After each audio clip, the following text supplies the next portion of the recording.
Hola a todos. Bienvenidos a nuestro canal. Hoy tenemos una historia inquietante y fascinante que ha perdurado en la memoria colectiva durante siglos. ¿Alguna vez has oído hablar de las brujas de Salem?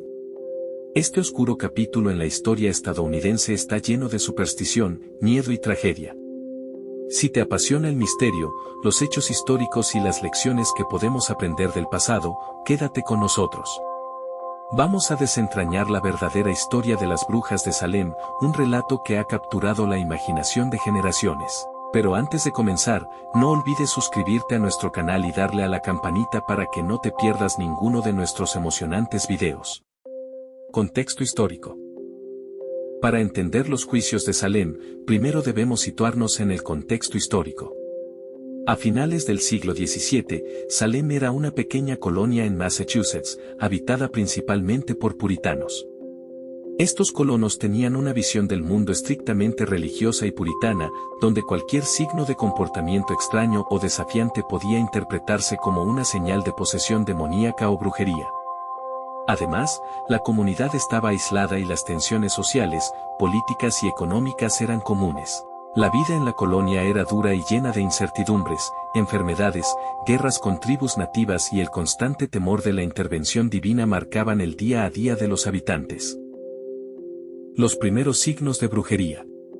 Todo comenzó en enero de 1692, cuando dos niñas, Betty Parras de 9 años y Abigail Williams de 11, comenzaron a mostrar comportamientos extraños. Gritaban, lanzaban objetos y se contorsionaban en posiciones inusuales. Los médicos locales no pudieron encontrar una explicación física y en un ambiente tan supersticioso, rápidamente se llegó a la conclusión de que estaban bajo el influjo de la brujería.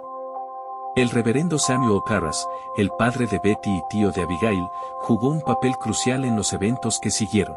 Parris era un hombre rígido y devoto, y la idea de que el mal había invadido su hogar lo llevó a buscar una causa sobrenatural para los extraños comportamientos de las niñas. La situación en la casa de los Parris era tensa. Samuel Parris había llegado a Salem Village en 1688 y rápidamente se ganó la enemistad de algunos miembros de la comunidad debido a su carácter autoritario y sus demandas económicas.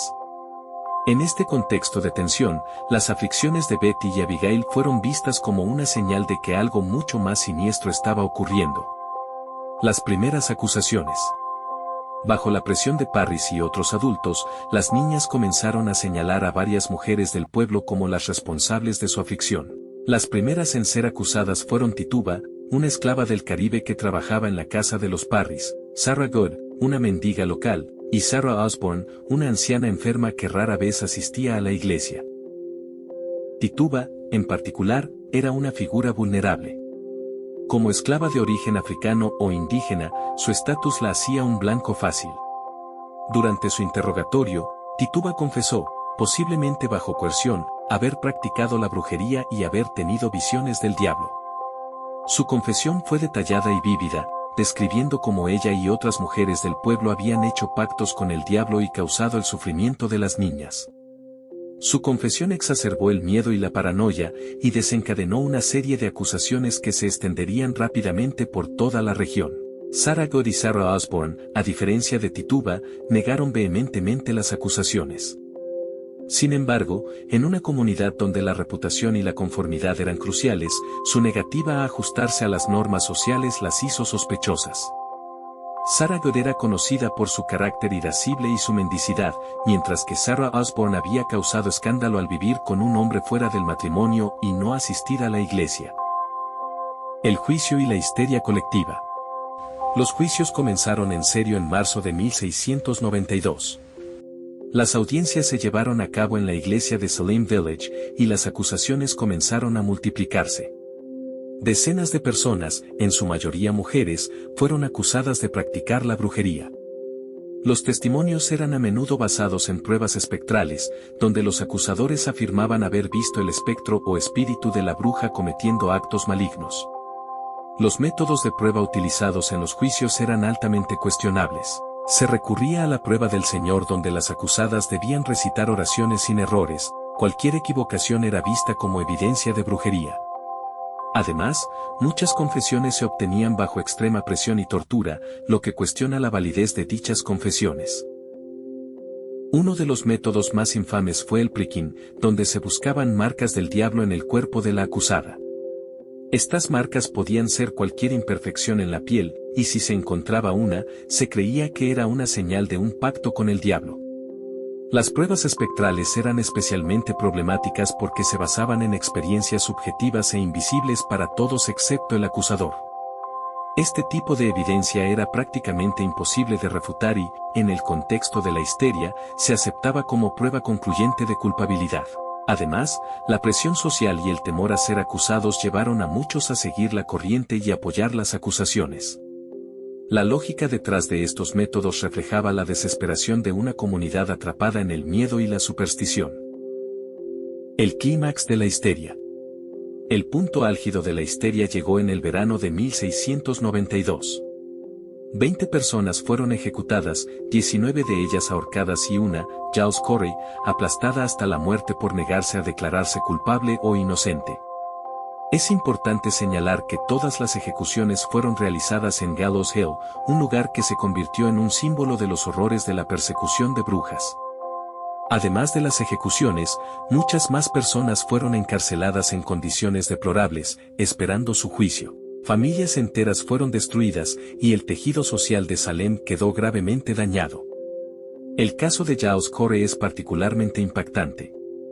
Corey, un hombre de unos 80 años, fue aplastado bajo piedras pesadas en un intento de forzarlo a declararse culpable o inocente.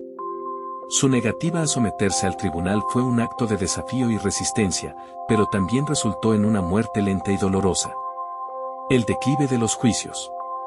A medida que el número de acusaciones y ejecuciones aumentaba, también lo hicieron las dudas sobre la justicia de los procedimientos. Increase Mater, un influyente ministro puritano, comenzó a cuestionar públicamente la validez de las pruebas espectrales y las confesiones obtenidas bajo coacción.